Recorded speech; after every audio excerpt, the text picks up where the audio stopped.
Direct from Roswell Park Cancer Institute here in Buffalo, New York, it's Cancer Talk Live. Today we're talking about breast cancer, specifically high-risk breast cancer. Over the course of the next hour, we'll talk about what it means to be at high risk, who is at high risk, what they should do, and what can be done. I'm Tim Wenger, and I'm happy to be here with such an incredible panel here from Roswell Park. The questions, for the most part, they're coming from you during this session. Over the past several weeks, the questions have been streaming into our system via roswellpark.org, and over the course of the next hour during our session here, you can chime in with a live question on Twitter using the hashtag BCTalkLive. Hashtag BCTalkLive. I'll try to keep reminding you of that throughout our session here over the course of the next hour. The answers, of course, won't come from me. They come from an esteemed panel that we've gathered here at Roswell Park. And we'll start over here on my right, and that is Dr. Jessica Young. Dr. Young, thank you for being here. Thanks for having us. And you are a breast surgeon, also the director of the Breast Cancer Risk Assessment and Prevention Program here at Roswell Park Cancer Institute. Thanks again. And by your side, Dr. Ermelinda Bonaccio. Dr. Bonaccio, thanks for being on the panel today. It's my pleasure. Thank you. Director of Mammography Center here at Roswell Park, also an assistant professor in the Department of Diagnostic Radiology here at Roswell Park. Thanks for your time.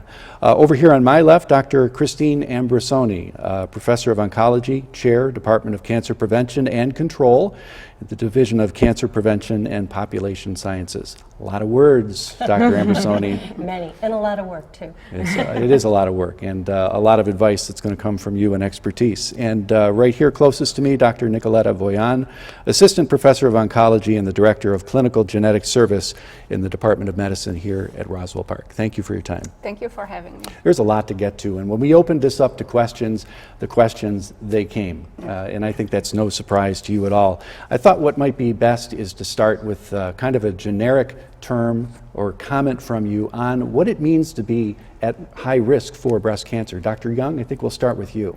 Sure. The main point that I want to emphasize today, I think, is that most people think that their risk comes from their family, and it does certainly come from the family, but a lot of it is also personal risk factors. So, for example, two sisters in the same family may have slightly different risks because of their own personal things, like how many children they've had, or if they've had any breast biopsies in the past. And so you can't just make the assumption that it's just about family history. And it's important to realize when we talk about each person having their own personalized risk. Dr. Voyan? From a genetics perspective, having a high risk for breast cancer means that you have a gene mutation in one of those genes that predispose you to an increased risk for breast cancer, or having a strong family history of breast cancer on the same side of the family. Dr. Ambrosoni, some opening comments on high-risk breast cancer. So I'm an epidemiologist, and our work is really at the population level, not the individual level, and we're trying to figure out the causes of breast cancer. So in large studies, thousands of patients and healthy people, we categorize high risk as those who have a family history, or if their relatives were diagnosed at a young age. Of course, this may be genetics, but it could also be shared risk factors, or it may just be coincidence. So for real personal high-risk assessment, you really need to be looking at clinical genetics. Dr. Bonaccio. So I am the breast imager here, and it's important from our perspective to identify these women who are high risk for breast cancer, because they do have choices. And so oftentimes what we will do in these very high-risk women is start screening mammography at a younger age. And in addition, we'll do what's called enhanced screening, which means they'll probably have additional testing such as a breast MRI along with their annual mammogram. There's so much information to get to. There's one thing that I did kind of pull out of my notes that I know that's close to your heart that you'd like to get out there and talk a little bit about the mammography service here at Roswell Park. And just to give some information, I'm going to give out that phone number, and then if you have anything you want to say about the fact that you are now offering mammograms to the public. But anybody that would like some information about mammography and what there is to offer here at Roswell Park can call 877-ASK-RPCI. That's 877-275-7724, and also roswellpark.org. roswellpark.org/breast health, roswellpark.org/breast health. And mammography is something that is being offered here now. Yes, in the past we've mostly targeted patients who are at high risk for breast cancer, the patient population we're talking about here today, as well as our own patients who have been diagnosed and treated for breast cancer at Roswell. But now we are offering screening mammography to the community, to average-risk women, and look forward to expanding that even further as we move into the new clinical science building, which will have an expanded breast imaging center, which is hopefully in the spring of 2016. All right, and that phone number we'll give out frequently over the course of the next hour. Just remember roswellpark.org, all that information can be had there. I don't know if confusion is the right word when we talk about high-risk breast cancer, but it seems like with a lot of the questions that came in via roswellpark.org and via social media, and again, that hashtag BC Talk Live, you can use that on Twitter for live questions. There seemed to be a lot of confusion. And I'll take one question here that came in. I don't understand why I got breast cancer. Pretty simple question, but it's a big question. I don't have a family history. I don't have any risks of cancers. How can this be? Maybe Dr. Ambrosini, you can tackle that one to start. Sure.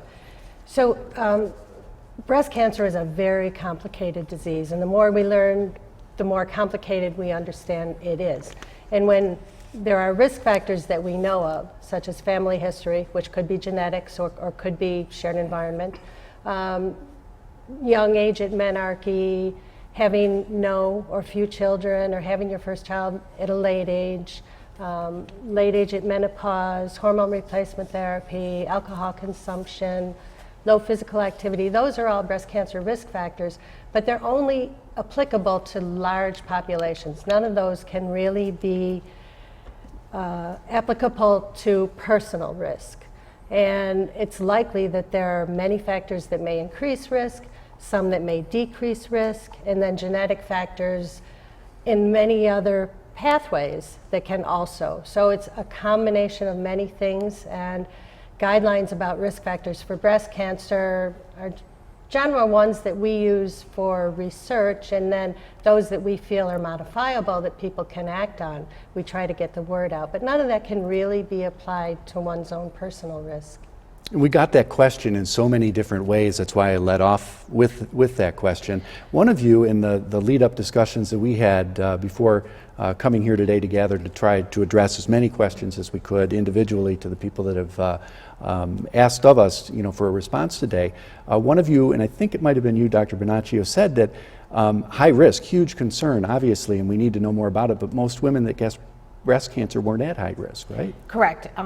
We were talking about this before, that our biggest risk for getting breast cancer is being a woman.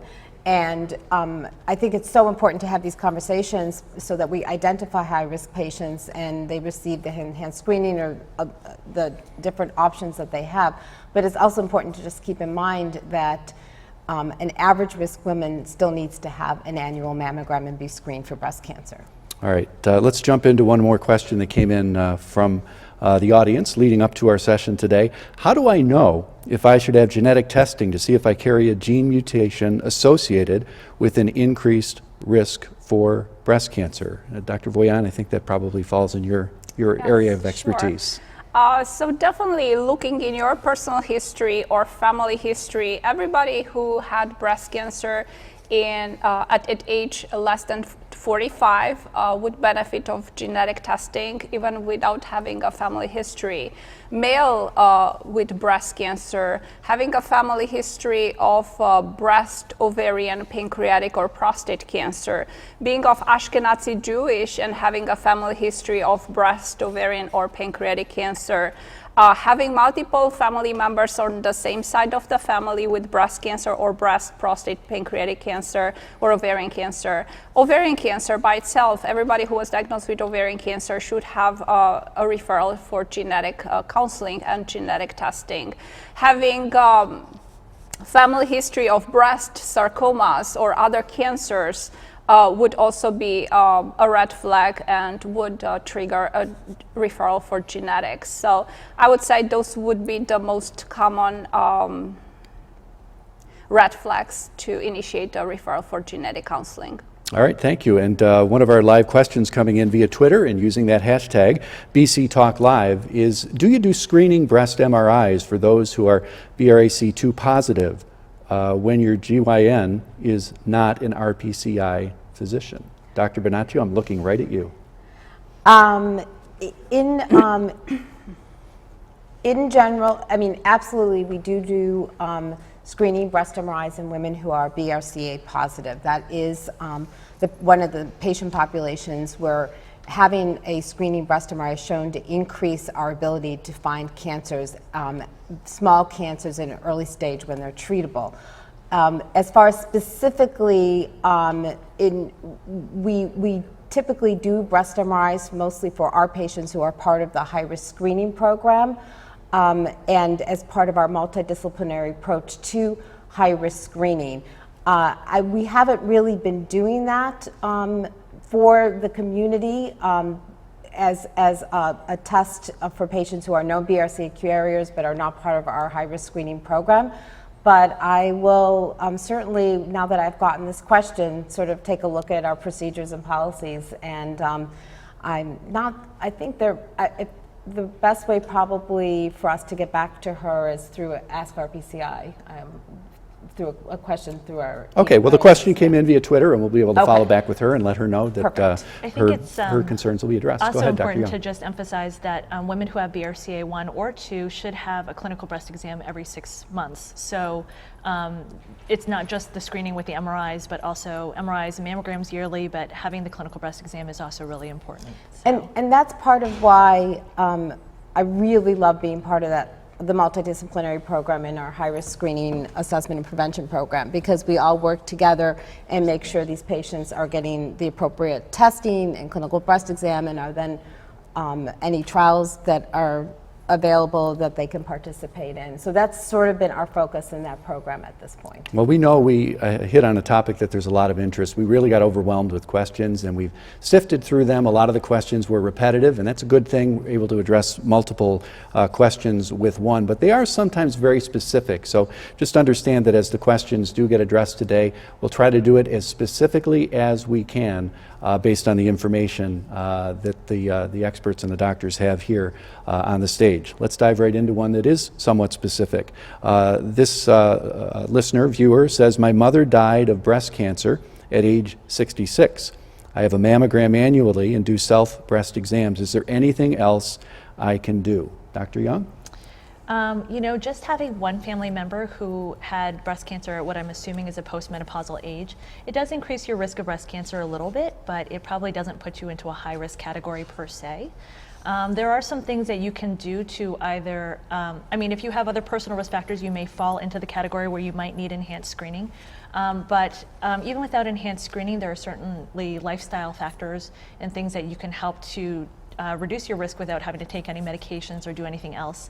Along the lines of things that Dr. Ambrosoni already mentioned, good things to keep in mind are really not smoking, which is great for so many reasons.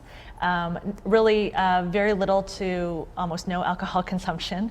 Trying to maintain an ideal body weight. We know that women who have more body fat on them really are at a little bit of a higher risk for breast cancer. And then just plain old physical activity every day is always a good thing to advocate for, and we do know that that can decrease your risk of breast cancer independent of actually what size you actually are. And so those are all good things to keep in mind for helping to decrease your risk for breast cancer. Of course, just remembering to get your annual screening mammograms is really important, because I know that women get busy taking care of their families and doing other things, and a year or two can even fall by without getting one. So just remembering to be really consistent about that is important as well. Yeah, go ahead. I might also add a diet high in fruits and vegetables, probably low in meat, is good for reducing risk of just about everything. And the data are pretty good for breast cancer. And there's pretty good data as well for consumption of cruciferous vegetables, such as broccoli, cabbage, Brussels sprouts, cauliflower, kale, is possibly reducing risk. We actually have a study open for that, if anyone's interested, for women who actually are already diagnosed with cancer, but we're looking at broccoli sprout extract as a possible way to help treat breast cancer. So kind of goes along with that. I was just going to jump in as the only guy on the stage. What you said about women being so busy, you know, whether they're moms or, you know, wives, whatever, their lives are extremely busy, and it really can be sometimes you're the last person you worry about is yourself. So I think what Dr. Young says has nothing to do with being an expert, but you know, really just understanding if you're not there, you know, everybody that you're trying to be busy for will suffer in the end. So Absolutely. it's really a great point. And Dr. Ambrosoni, through the years, we've had conversations about many aspects of cancer, care, treatment, et cetera, and it does seem like a lot of our conversation circles back to diet, exercise, some alcohol consumption, tobacco. I think there's probably more you can expound on what you offered there. I mean, you didn't talk much about tobacco or alcohol with regard to... Right.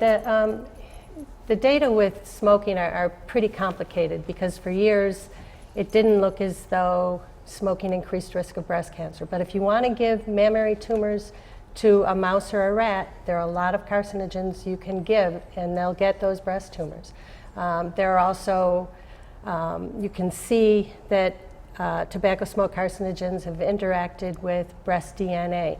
And there were studies looking at fluid from nipple aspirate had high levels of tobacco metabolites.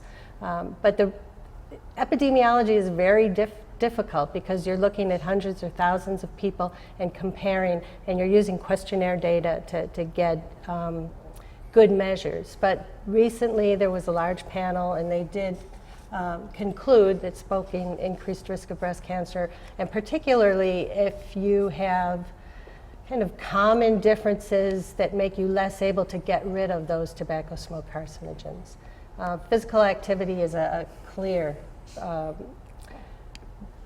factor that can reduce risk of breast cancer. Everybody should take it pretty seriously because the data are very strong for physical activity.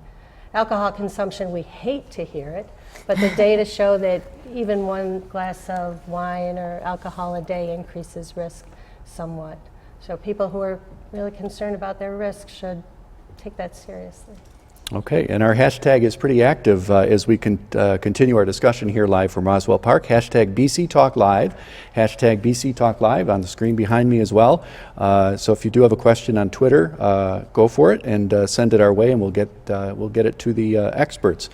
I was going to wait a little longer to get to this one.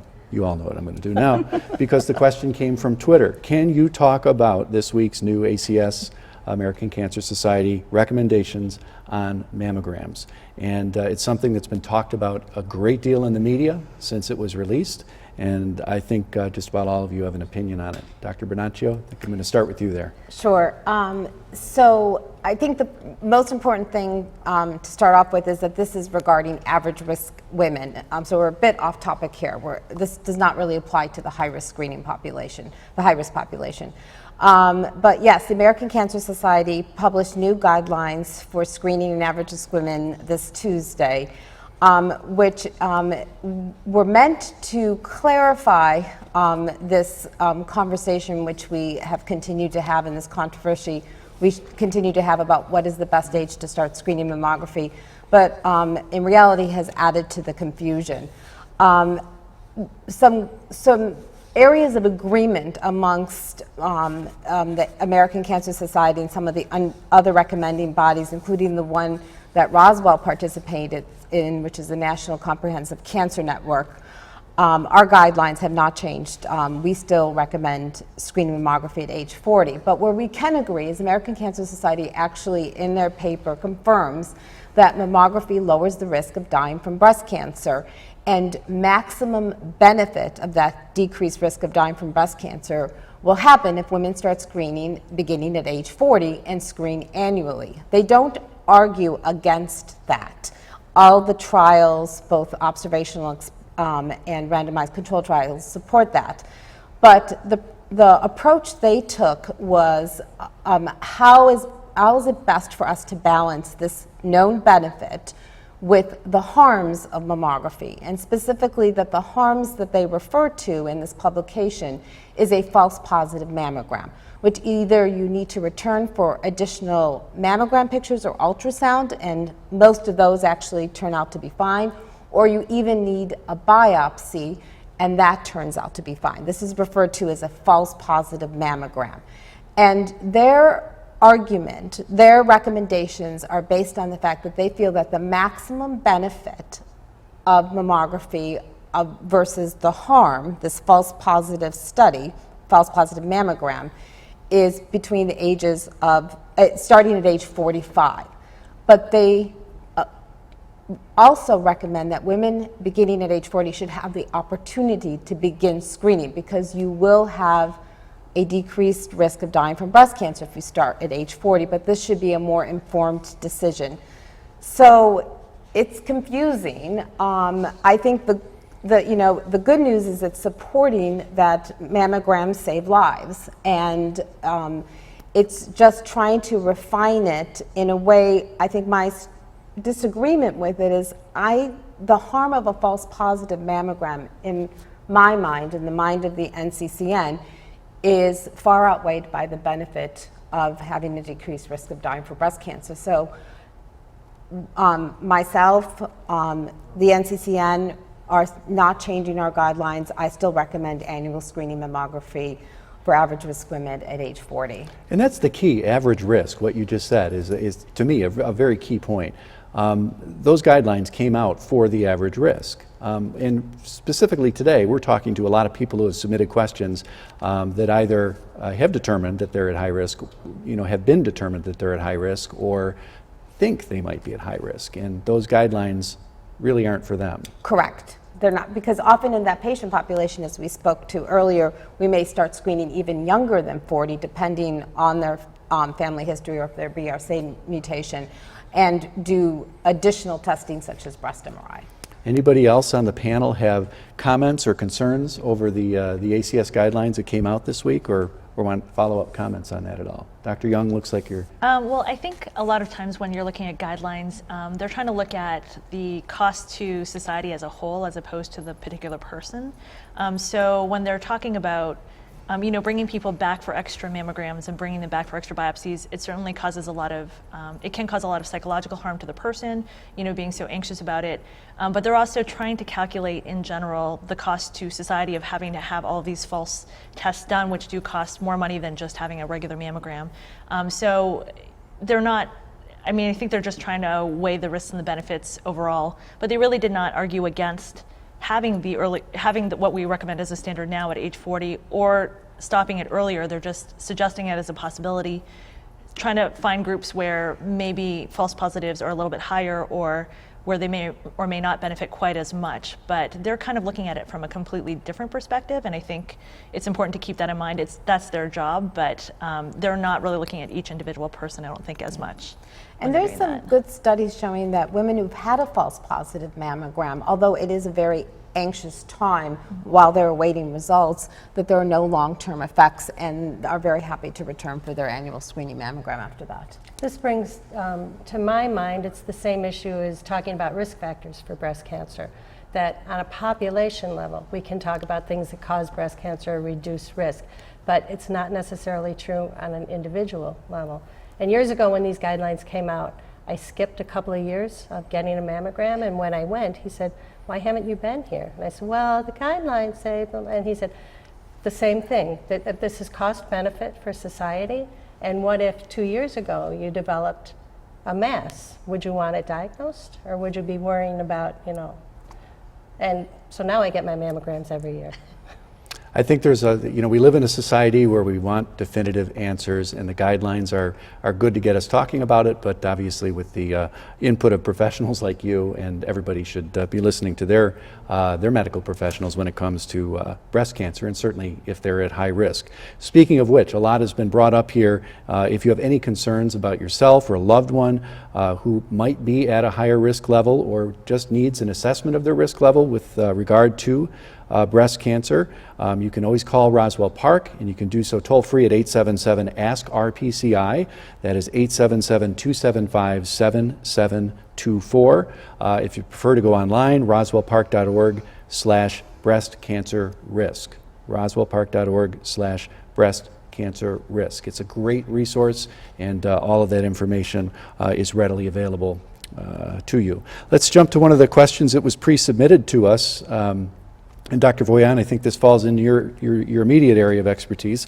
If you were to test positive for the gene, how could this impact your ability to get insurance, for example, health insurance, life insurance?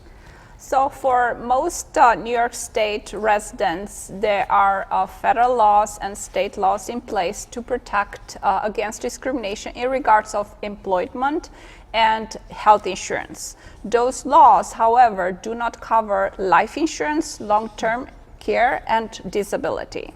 But if the person have them in place, they could not, reject them after they have the test.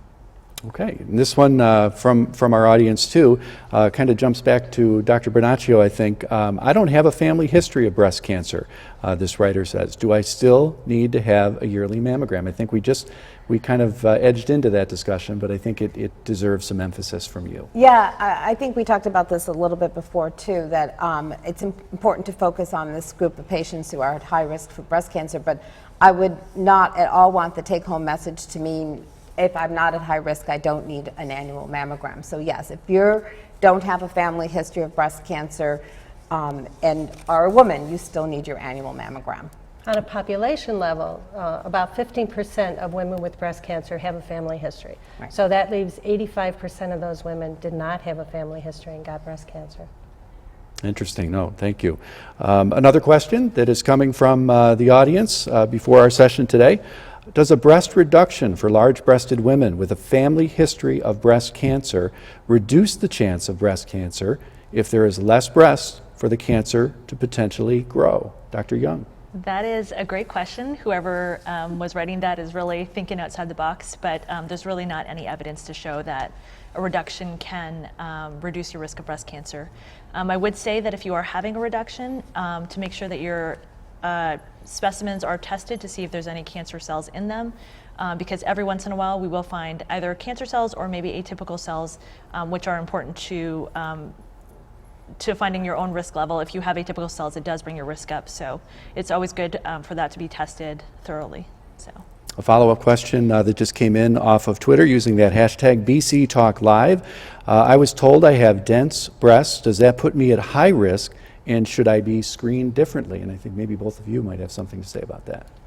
So breast density is important for two reasons. One, it is women who have dense breasts are more likely to have a false negative mammogram, meaning that there is actually a breast cancer there, but we just can't see it on the mammogram. Dense breast tissue actually refers to what your breasts look like mammographically. You can't tell if you have dense breasts by how your breasts feel. And cancers are white, and dense breast tissue is white, so that is why it's harder to find a breast cancer. Not impossible, but harder to find a breast cancer if you have dense breast tissue. So that's the first issue with having dense breast tissue. There is good data to support also that having dense breast tissue in and of itself is a increased risk, means that you're at increased risk for breast cancer. Doesn't alone put you in this high risk category, but it's one of the factors that we consider. So in New York State, and there are several other states, we are required to inform you of your breast density when you have a mammogram. So you'll be told when you have a mammogram if you have dense breasts. And we give patients who have dense breasts some information regarding what that means about their risk and about the increased possibility of having a false negative mammogram, and then hope you will then have a conversation with your physician about whether additional screening is appropriate, meaning either a breast ultrasound or possibly a breast MRI if you have other risk factors. But that comes with its own set of issues in that some of these, especially breast ultrasound, does have a very high false positive rate, and that's why we want these patients to have a conversation with their doctors before we do additional testing. All right, that is Dr. Ermelinda Bernaccio, and we are live from Roswell Park Cancer Institute here in Buffalo, New York. It is Cancer Talk Live. We're talking about high-risk breast cancer. Dr. Bernaccio joined by Dr. Jessica Young here at Roswell Park, and over on this side we've got Dr. Christine Ambrosoni on the outside, and on the inside closest to me is Dr. Nicoletta Voyan. And the questions, they continue. You can use the hashtag on Twitter if you choose to, as those questions continue to come in at hashtag BCTalk Talk Live. It's on the screen right here, as well as a reminder. Genetic testing, big question. It came in many different ways. How do I know if I should have genetic testing to see if I carry a gene mutation associated with an increased risk of breast cancer? Dr. Brayan, I think that's you. Answer to this question.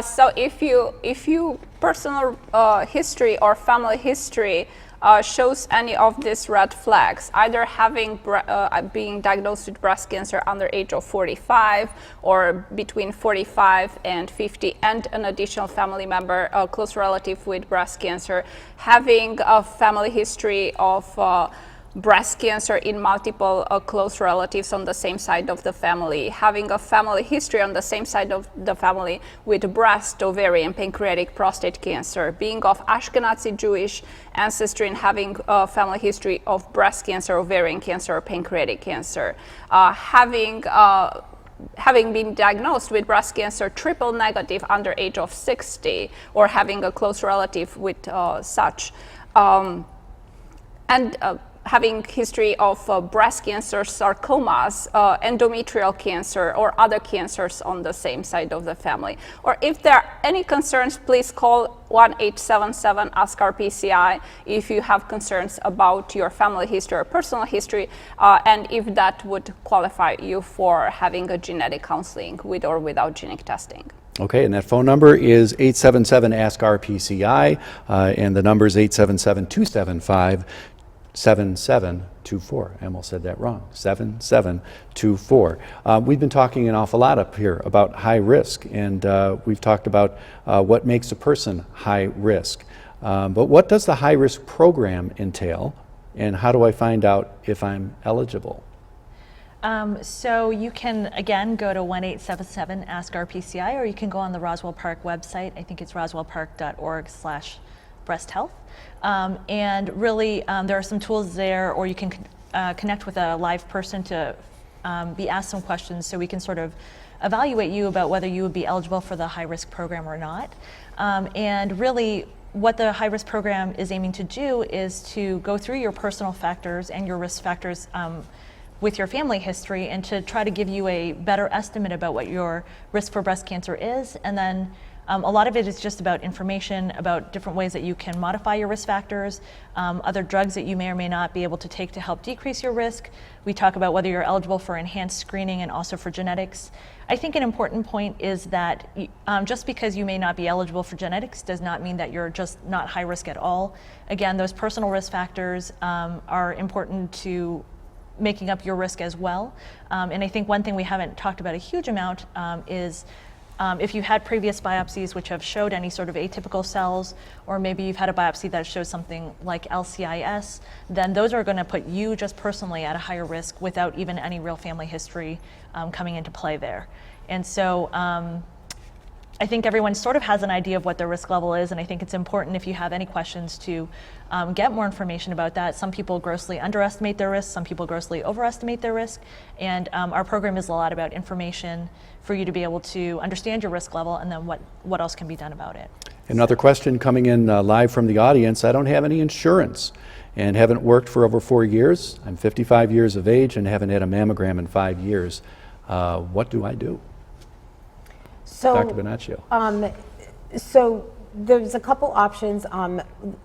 New York State Cancer Health Services program will cover mammograms for uninsured and underinsured women, and will not only cover the mammogram, but will also, if it is abnormal, continue to cover any additional imaging you need, or even a biopsy to make a diagnosis that it's benign, or make a diagnosis of cancer. So I would definitely encourage you to still try to get a mammogram.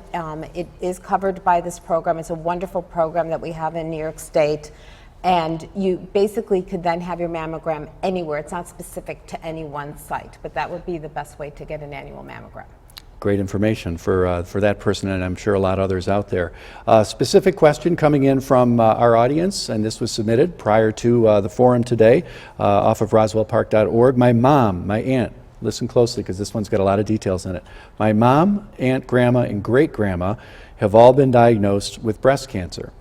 My mom and her sisters have all been tested for the BRCA and BRCA2, and it came out negative. Is there a different genetic connection or just a coincidence?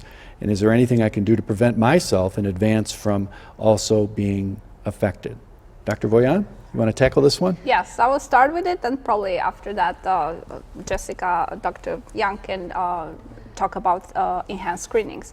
So definitely, beside BRCA1 and BRCA2 gene mutations, there are other mutations in different genes that would predispose women to breast cancer, and based on that family history, we may need additional information. If you may qualify for additional testing, and I think that it would be worthwhile doing, please call 1-877-ASK-RBCI and we can schedule you for a genetic consultation. And we have families where there is a different gene mutation, like for example, Li-Fra-Many, we did TP53 or CHEK2. So there are high penetrant genes and there are like moderate penetrant genes. And the level of the risk is, as they are called, moderate penetrant gene will predispose women to cancer in a range, so the lifetime risk for breast cancer will be somewhere between 20% and 50%. And with a high penetrant gene, having a mutation in one of those genes, the woman will have an increased risk, and the risk will be somewhere between 50 and probably towards 85%. And BRCA1 and BRCA2 are most common genes known, you know, everybody, Angelina Jolie, it's a very good advocate in this regards, and with those mutations, the risk is very high, but we have to consider the possibility of other genes. And if genetic testing is performed, there's no other gene mutation, definitely even then you need to consider enhanced screening. And Dr. Young and Dr. Bonacci can mention about enhanced screening. Well, one thing I think also just to mention is that genetics is like this huge area that's been booming over the past 5 years or so, I would say. I mean, I think 5 years ago we would say only BRCA1 and 2 to be tested, but now there are so many more genes and different ways to test for them. But also, even if your family tests negative now, I think you know, they're encouraged to check back yearly to see if there have been advancements in genetics testing. But you know, in 5 years there may be a whole new set of genetic mutations that we're able to test for now that maybe we just haven't found the one that is affecting your family. But regardless of that, with so many family members having had breast cancer, I mean, we would put you into a model to sort of determine what your personal risk level is, and you may be eligible for enhanced screening, which I think we've talked a little bit about before already this hour. But if you do meet a certain risk level, then you may be eligible for having MRIs for screening as well as mammograms yearly, and also possibly eligible for medications that may reduce your risk of breast cancer as well. So that would be a very personal, we'd have to evaluate you personally for that. So. And one detail we've talked about enhanced screening, including breast MRI, but the other piece of it is that we'll sometimes start screening at a younger age. So if those family members all had breast cancer in their 30s, premenopausal breast cancer, we'll typically start, excuse me, about 10 years prior to the youngest age of breast cancer, but not less than 25 or 30, because at that point, we really want to minimize any radiation, even this very low dose mammogram, to the breast. So it's that's the other piece, that having the breast MRI, but potentially starting your screening mammogram at a younger age. If I could add something, African American women are known to be diagnosed with breast cancer at a younger age and to have more aggressive cancers, and some who have been tested have, you know, large numbers of family members who have had breast cancer and do not have mutations in those genes. And this is an area of very active research, trying to identify the genetic variants. The genetic structure in African Americans is different from Caucasians because a much, much longer history over time in Africa. And so the genomics are much more complicated. So if you do have a strong family history and you test negative, just like they've been talking about, really careful screening and genetic counseling and advice to monitor early detection of breast cancer. And really to play to the area where you come from, it's really important that women know, that all of us know, but in this specific case, it's to understand what our risks are, what our family history is, where we come from. All of those different things come into play, right? Yes, In yes. whether we should, be considering genetic testing. Yes, yes, and there's quite a bit of conversation in the world of breast cancer researchers studying breast cancer in African American women, because the incidence of breast cancer occurring in young women is quite high, and the guidelines saying start screening at age 40, start screening at age 45 may actually be too late for African Americans. Although you may want to address that. I guess among younger women it's harder to detect tumors with. Well, sort of, it can be harder to detect. Also, because the incidence in general is lower, you have an increased risk of that false positive too. So, and the younger you start screening, the more likely in your lifetime you'll have a false positive study, or more than one false positive study.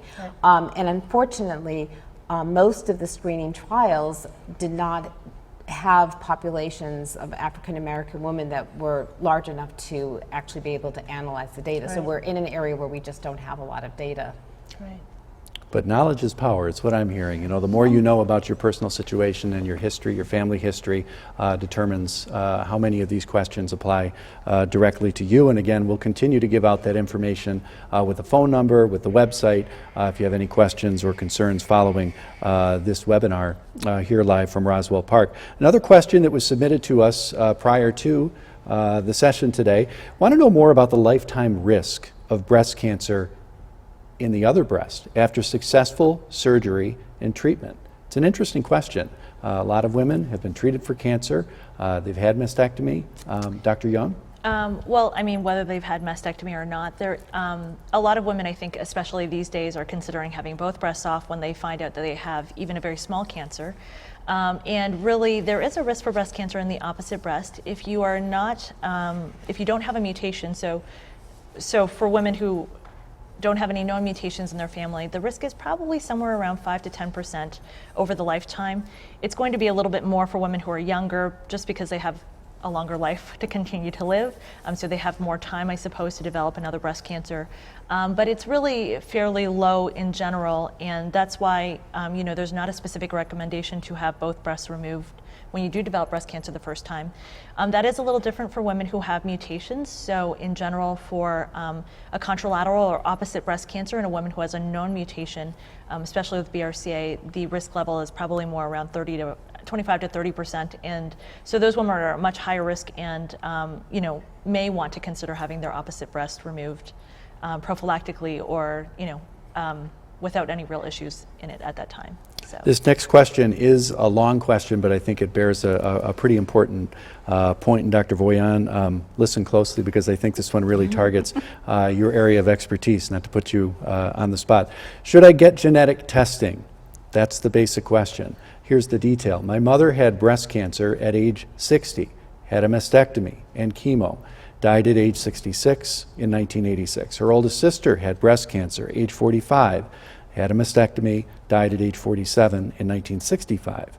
Another sister had ovarian cancer at age 53, died at age 56 in 1983. And another sister, bladder cancer, and just recently died at the age of 86. Only one sister did not have cancer. The writer is 53 years old, has been getting annual Pap tests and mammograms since the age of 35, does not have any sisters, and 2 older brothers. I'll go back to the first part of the question, which is the question: should I get genetic testing? So definitely, based on your family history, you are appropriate for genetic counseling, and genetic testing will be offered to you, and the extent of the genetic testing will be established at the time of your consultation. You definitely, not only you need, beside mammograms, you would need enhanced screening, even if your genetic testing will come back negative because of the strong family history of breast cancer.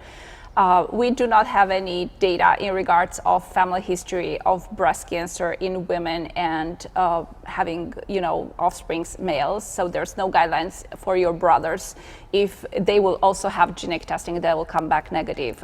We don't have recommendations in these regards, but definitely you have a very strong family history of breast and ovarian cancer, and definitely you are very appropriate. Please call 1-877-ASK-RPCI. That's a self-referral, and the triage team will take care of you. There was a lot of information there, but I think it really Yes, provided it's a very some strong family perspective. history, and definitely it's great that you have called. All right, thank you for that, Dr. Voyan. Another specific question that came in to us prior to the broadcast today. I'm a 26-year-old female, and the only occurrence of breast cancer in my family was my paternal grandmother. What steps should I take to protect myself? Dr. Young, you want to tackle that one? If you've only had one family member, and it does depend on how old your paternal grandmother was when she developed breast cancer, but having just one family member who in this case is a second-degree relative, not even a first-degree relative, you're probably at a just slightly higher risk than the average population, but probably not high enough to need enhanced screening or anything like that. Given that you're so young at 26, I would still say unless your grandmother had an earlier breast cancer, really just to start screening at age 40, but certainly doing self-breast exams and getting clinical breast exam from your gynecologist or your primary care physician is important, and if they feel anything, of course, to go get it checked out. Remember at the beginning I mentioned that word concern and confusion, and this question I think really addresses it. Cancer runs in my family, both my parents and my mom's side. It's rampant. My mom passed from a 2-year brutal battle with triple negative cancer. I got a genetic test that was negative. What should I do now? I'd rather get a mastectomy than risk cancer. My breasts are dense. I have breast pain lately. I just think I am bound to get cancer. What would you say to that woman? Well, it's sort of, we would need more information to see if genetic testing was appropriate, and the age of her relatives having gotten the breast cancer would determine what age we start screening mammography. At the minimum, she needs to be having an annual mammogram at age 40, starting at age 40. We have found, the technology with mammography has gotten better. We know that a digital mammogram is better for women with dense breast tissue, and now we have 3D mammography, which we've recently implemented here at Roswell also. So that's probably a better mammogram with someone who has dense breast tissue. But in addition, she would be another candidate. Would be good to have some sort of consultation with the high-risk program, because it is possible that breast MRI might be an appropriate test for her to have on an annual basis in addition to her mammogram. The breast MRI doesn't replace the mammogram. It's an additional test that we have found that can find breast cancers at very small breast cancers that are not seen on mammogram. All right, and this next question, you mentioned 3D mammography, and I think this question goes to that as well. I had a lumpectomy in 2013, also radiation at Roswell Park. I'm now doing my post-op management with mammograms every 6 months. Because my breasts are dense, should my mammograms be done on the 3D or MRI? I'm afraid that something might be missed due to my dense breast tissue. Advise. I think that goes back to you, Dr. So yeah, so we're moving towards, typically we only do a mammography every 6 months, the first year after treatment, and then you can go to annual screening mammography. Definitely if you have dense breast tissue, I think, and this would probably occur without you even asking for it, but that you should have your annual mammogram using the 3D technology. Basically, this is it's a standard. It's a mammogram. It'll feel very similar to having a mammogram. You're still in compression, unfortunately. Most women were hoping that that would be avoided, but you're still in compression. But it takes a series of images so that we actually then look at slices within the breast and decreases the issue, which is particularly true in women with dense breast tissue, of overlapping tissue obscuring a cancer. And that there have been some very good multi-centered trials and large trials showing that it decreases your risk of having to come back for additional imaging, and also finds more cancers than your standard mammogram, especially, and it seems to, we were hopeful that it'd be especially useful in women with dense breast tissue. But again, with the prior history of breast cancer and also the dense breasts, it would be important to get even more information if she does have a family history, especially a family history of premenopausal breast cancers or any other risk factors. We would consider also adding breast MRI. This next question I think we've addressed in pieces throughout the first 45 minutes or so here, but I think they're looking for a real succinct answer, and I think it's a good idea. What happens once someone is determined to be high risk for breast cancer? Does anything happen in addition to them getting their regular screening mammogram once a year? Is it recommended that they take preventative measures once they are deemed high risk? You've been deemed high risk. What happens? Well, I guess I could certainly address that question. So really, if you've already been deemed to be high risk, at least what we do through the program is that we go through different options to help you manage your risk, and those options may change over time as well. So certainly if you are high risk enough, you may get the enhanced screening with MRIs. And as we've mentioned, I think it's important to note that it's an MRI and a mammogram every year. They don't replace each other. And so that would be one of the first things that we would do. We also would discuss lifestyle modification factors like we already have earlier in this hour. There are also medications that you can take to help to decrease your risk of breast cancer. And so if you're eligible for that, that would be a personal discussion about whether the medications are right for you, because certainly medications do have their own side effects, whether it's worthwhile enough for you to take that. And in addition to that, everyone always asks the question, should I have my breast removed? And I think one of the previous questions alluded to that. And that's obviously a very long and personal conversation about what having surgery is like, what the benefit would be to you, and what obviously the risks would be for you as well. So those are certainly a lot of the points that we would go through if you're at high risk.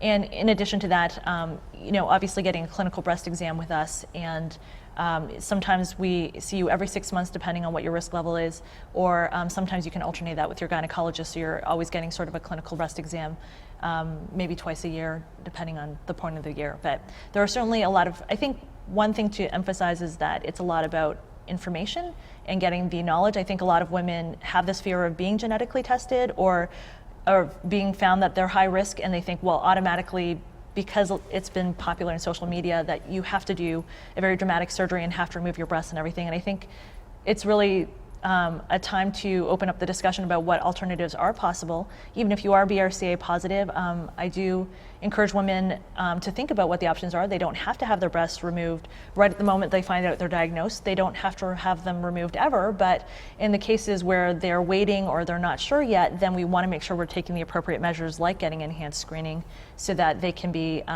protected in the meanwhile, and sort of watch as carefully as possible until they make a different decision. So Really goes to the knowledge is power. I mean, get the most information up front. The genetic testing is an easy thing to do. Responding to what the test says, I guess, is where all of the science and expertise comes in. Right?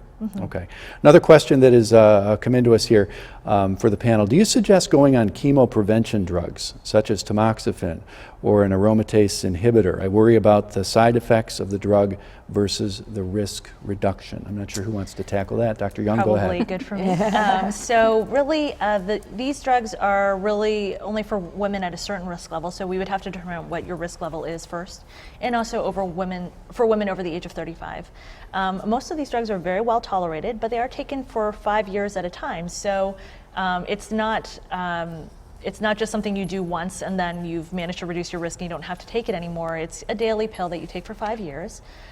Generally speaking, the pills can reduce your risk by about 50%, which sounds great, and it is a great reduction, but also keep in mind that if your risk is 25% over your lifetime, that really brings you down to 12. And so it sounds different when I say 50% risk reduction. Obviously, that sounds wonderful. But also that the pills, the effect of it lasts for the 5 years that you take it, plus an additional about 5 to 10 years after you finish taking it. So it's nice that it has that sort of lingering effect over that period of time. but they do have side effects on their own, and some of the side effects, depending on which pill, could include things like having blood clots in your legs or lungs, developing cataract, or having endometrial cancer. So we want to talk about what your personal risk is and whether that's worthwhile to you. The other pills, which are for postmenopausal women, do also decrease your bone density and can give you muscle and joint pains.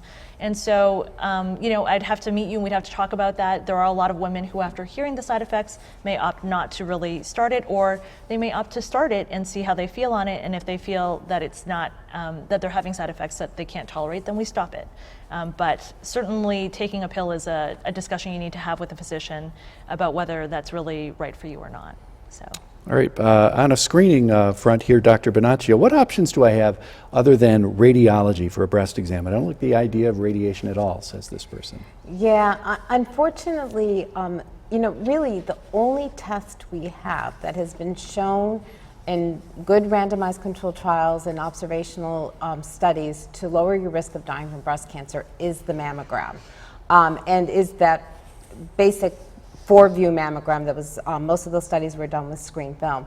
So that is, it's not a perfect test. We are always trying to improve it and learn from new tests, but it is our best test, or the most proven test.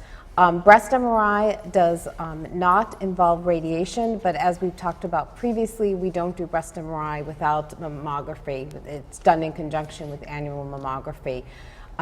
But it's important to remember mammography has improved and the digital technology has continued to improve, which has continued to lower the dose of an annual mammogram. It's a very small dose, and especially in the ages, our breasts are most sensitive to radiation when we're very young, in our teenage years and our 20s. So at the time when you're getting mammography, it's a very small dose and your breasts are not as radiosensitive. So there has been a lot of controversy about mammography, but as far as the safety of it regarding the dose of radiation, there is great agreement that it is a safe test. All right, one final very specific question, and Dr. Boyan, I think this one will put you on the spot here. I've been tested and I have the BRCA gene mutation. I had ovarian cancer 2 years ago at age 51. Family history is heavy on breast cancer and one case of PPC, all after the age of 60. Is there any way of knowing from the mutation I have if I need prophylactic mastectomy, or can I stick with increased surveillance? So assuming that PPC is primary peritoneal cancer, you have a BRCA mutation. I do not know if it's BRCA1 or BRCA2, but regardless of that, you have strong family history of ovarian breast cancer.